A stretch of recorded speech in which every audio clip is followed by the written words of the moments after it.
This presentation is designed to illustrate the results of a nighttime reconstruction of the events of January 26, 2011, involving the incident between Mr. Joshua Perry and Mr. Jan Mesa.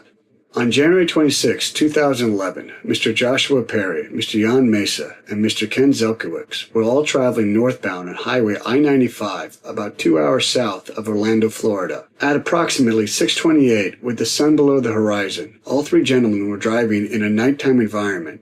This section of Highway I-95 does not have any overhead lights, which means the only light source in this area is created by vehicles that travel north and south along the highway. Ken was traveling in the number 2 lane, driving a Volvo tractor with a double trailer, while Joshua was traveling in the number 1 lane, driving a 2010 Chevy Tahoe. Further north, on Highway I-95, Jan was also driving a tractor with a 53-foot-long Wabash trailer in the number 2 lane, which is commonly referred to as the slow lane. At about the time Ken and Joshua were side by side in their respective lanes, they were approximately 700 to 1,000 feet behind Jan. The following is based upon the police report and statements made by involved parties. Joshua, driving a 2010 Chevy Tahoe, pulls along the side of Ken's tractor-trailer while traveling at approximately 73 miles an hour. Ken states he notices the Chevy Tahoe next to him, specifically that the driver of the Chevy Tahoe had the interior dome light on as he passed him in the number 1 lane. As Perry passes Ken, he moves the Chevy Tahoe into the number 2 lane and proceeds to drive towards Jan, who is traveling at approximately 50 miles an hour, also in the number 2 lane. As Joshua moves towards Jan at a closing speed of approximately 25 miles an hour, he claims he never sees Jan's 53-foot trailer and proceeds to drive his vehicle into the back of Jan's trailer, causing severe injuries to himself. Why did this accident happen? Was Jan's trailer not visible from a safe distance, or was Perry not paying attention to what was available to be seen?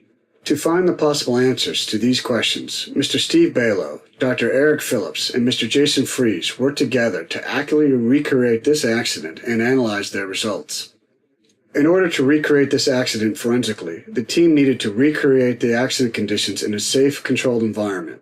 Step 1 was finding a location that had the same lighting conditions as Highway I-95. Finding that place led them to a small town called Tracy, California. Just outside Tracy is a small runway in the middle of an agricultural farmland that is just like Highway 95, in that it has no overhead lights and matches Highway 95's physical characteristics.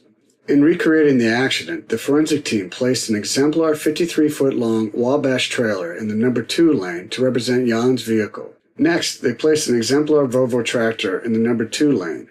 And finally, they placed a 2010 Chevy Tahoe in the number 1 lane to accurately recreate the situation found on Highway I-95 based upon the testimony of Perry, Ken, and Jan. In order to accurately capture the lighting and visibility conditions of this recreation, they placed an EPIC 5K digital camera inside the Chevy Tahoe at the driver's eye location.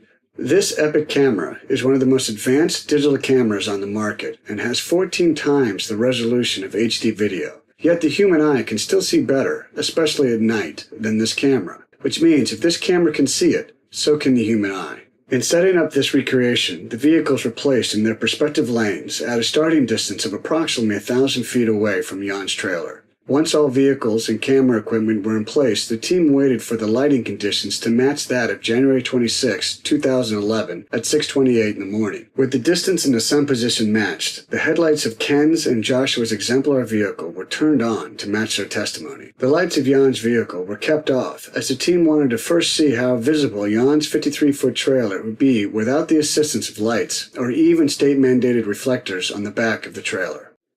They proceeded to move the 2 vehicles closer to the exemplar trailer based upon Balow's reconstruction and captured the images with the EPIC camera. This allowed them to see how visible the trailer was to the driver of the Chevy Tahoe, even if the tractor-trailer was completely dark. At 1,000 feet, the large 53-foot-long, 8.5-foot-wide, 13.5-foot-tall trailer can be seen without any light by the EPIC camera. As you would expect, the visibility of the tractor-trailer becomes greater as you move closer. The next step was to capture the view at these different distances with the tractor and trailer lights on. As with the previous experiment, they started at 1,000 feet away and proceeded to move up to the closest distance possible while still having enough time to react and stop safely. The addition of the vehicle's lights increased the visibility of the tractor-trailer, making it stand out even more against the dark environment. The final step was to add the reflective tape found on all Wabash trailers. Although the reflective tape certainly has a measured effect on visibility, it is not imperative that it be present in order to see the trailer at a safe distance. With the data of this recreation gathered, the team was now able to create a forensically accurate animation of the accident back on the scene at Highway I-95 in Florida.